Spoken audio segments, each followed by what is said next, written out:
Good morning সকলকে।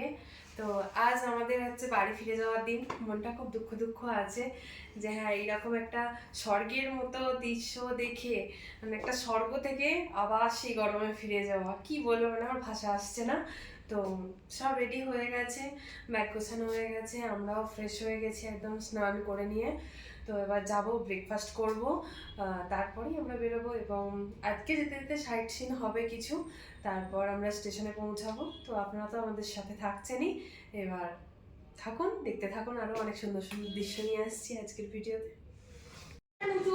সবাই খুব ক্লান্ত, সেই কারণে আজকে এটাই ব্রেকফাস্ট। এটা ক্লান্তর জন্য না, এটা হালকা খাওয়া হচ্ছে, ট্রেনে এত জার্নি হবে তাই। ও আচ্ছা। সবাই এক্সাইটেড, সাথে খুব দুঃখীও যে আমরা এখান থেকে ছেড়ে চলে যাচ্ছি। আমি খুব এক্সাইটেড।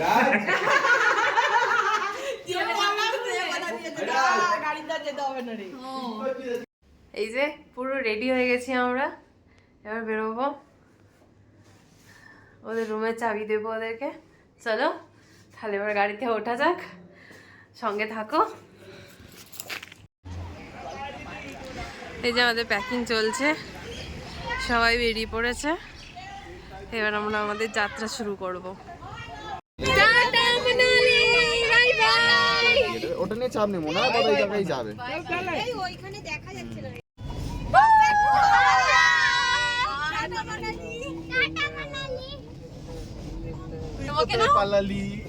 নিয়ে নিয়ে যাও পরপর। তোমাকে নিয়েছো ভিডিওতে, পড়ে যাই ও ফোরলিন পেয়েছিল নাকি তো।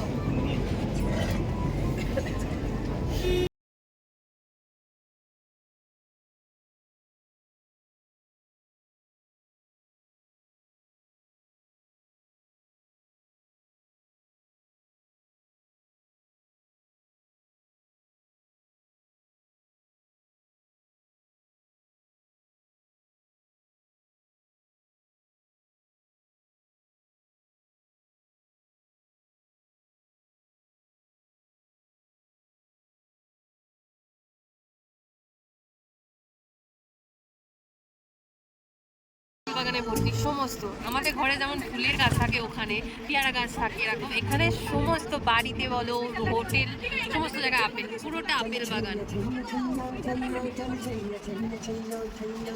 এখন সব আপেলে ফুল হয়েছে, এই সময় তো আপেল বৃষ্টি হয়নি, সেপ্টেম্বর অক্টোবর করে পুরো গাছ আপেলে ভর্তি থাকে।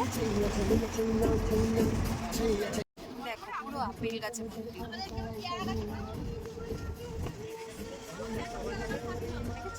পুরোটা ভর্তি আপেল গাছ।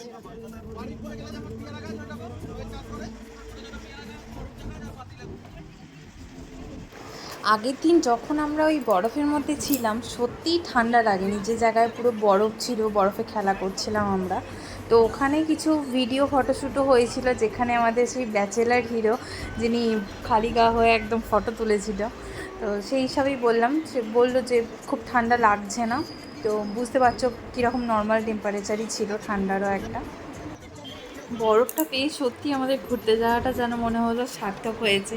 তবে শুধু বরফ না, প্রকৃতি তো রয়েছেই, বাট বরফ পাওয়াটা একটা আলাদাই ইচ্ছা ছিল। সেই হিসাবে একটা অপূর্ণতা থেকে যেত যদি না আমরা পেতাম।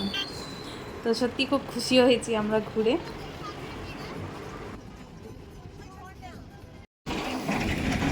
এই জায়গার যে দৃশ্যটা কত সুন্দর লাগছে, সামনে পাথর, তারপরে ডিপ ঘাসের যে গাছগুলো, তারপরে একটু হালকা সবুজ ঘাস, কত সুন্দর একটা কালার কমিউনিকেশান আছে। যে ছবি আঁকে সে তো আমাদের থেকে আরও বেটার বুঝতে পারবে জিনিসগুলো।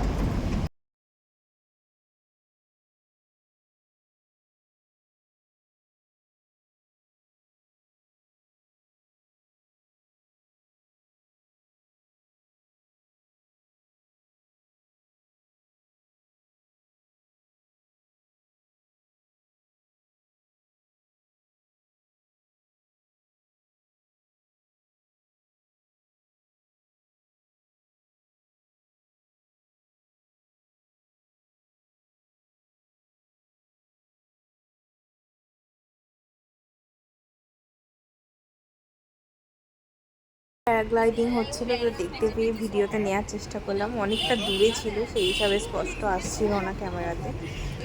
তাও দেখাতে চেষ্টা করছি। 2000 টাকা করে পার পার্সন নিচ্ছিল প্যারাগ্লাইডিং করার জন্য। তার কিছুটা দূর এসেই আমরা দেখতে পাই এখানে রিভার রাফটিংয়ের ব্যবস্থাও আছে। তো এখানে রিভার রাফটিং পার পার্সন 500 নিচ্ছিল। বাট এটাকে রিভার রাফটিং আমার দিক থেকে তো বলা যাচ্ছে না, কারণ এখানে বসে একটা চারপাশে প্রকৃতির সৌন্দর্য উপভোগ করতে করতে যে ফিলটা, সেটাই শুধু নেওয়া যেতে পারে। রিভার রাফটিং মানেই আমি মনে করি একটা অ্যাডভেঞ্চার জিনিস আছে, মানে খুব মজা, হই হুল্লোড়, একটা ভয়ও আছে হালকা, যে হ্যাঁ এই না উল্টে যায়, এই না জলেতে পড়ে যায়। তো এই জিনিসটা ছিল না, এখানে একদম শান্ত, জাস্ট বসে একটা মনোরম ফিল নেওয়া। তাই আমি দেখেই একটু খুশি হলাম, কারণ আমার এরকম জিনিস একটু ভালো লাগে, অ্যাডভেঞ্চার জিনিস একটু যাই। রিভার রাফটিং করারও ইচ্ছা ছিল, বাট সেরকম মজা নেই দেখে আমি করলাম না। কারণ আমি যখন কেদারনাথ গিয়েছিলাম তখন ঋষিকেশে এই সুযোগটা পাইনি করার। ইচ্ছা আছে, আবার যদি কখনো যেতে পারি তো তাহলে অবশ্যই ট্রাই করব। কিছুটা দূর যাওয়ার পর একটা শাল ফ্যাক্টরি আছে, শ্রীরাম চাওয়াল, সেখান থেকে কিছু শপিং করে নিলাম, যাওয়ার সময় করতে পারিনি। শাল ফ্যাক্টরি, শ্রীরাম সাওয়ালস, এখানে নিজস্ব শাল বানানো হয়।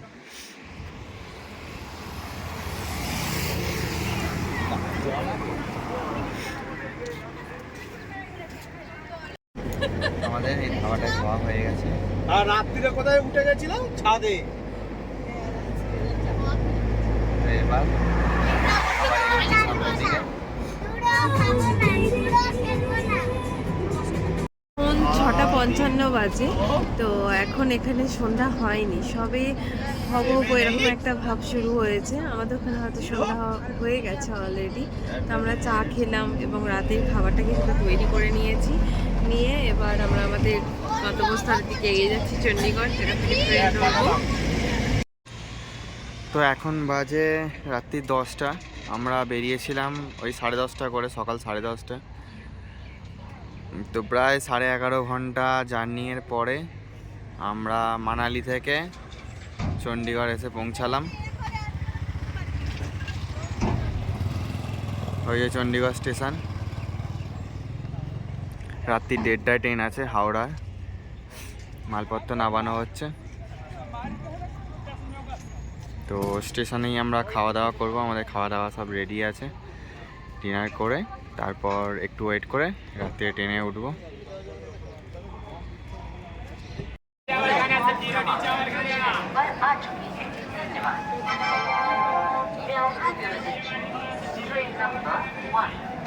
তো এখন 3টে বাজে, আমরা কানপুর স্টেশনে নেমেছি লাঞ্চ কেনার জন্য।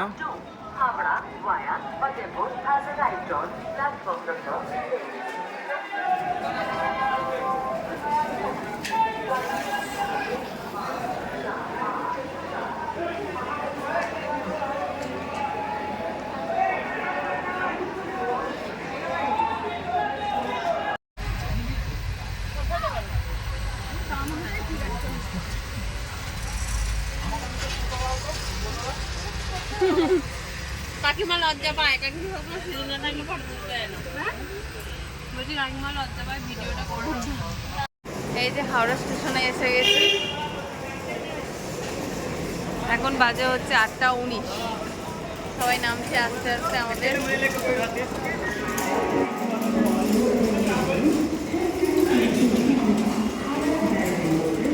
ট্রেন থেকে নেমেই আমার ট্রেনে চলে আসতে হয়েছে। তো ভাগ্যটা ভালো, ট্রেনটা পুরো ফাঁকা ফাঁকা আছে, গরম সেরকম হচ্ছে না। আর আমি চাইছিলাম যেন ট্রেনটা ফাঁকা থাকে, যেন তাড়াতাড়ি নেমে পড়ি, পরের সামনে দিয়ে নামবো, তারপর বেরোলে অসুবিধা নাই। ট্রেন থেকে নেমে টোটো বার্গেনিং করে এই যে যাচ্ছি বাড়ির পথে।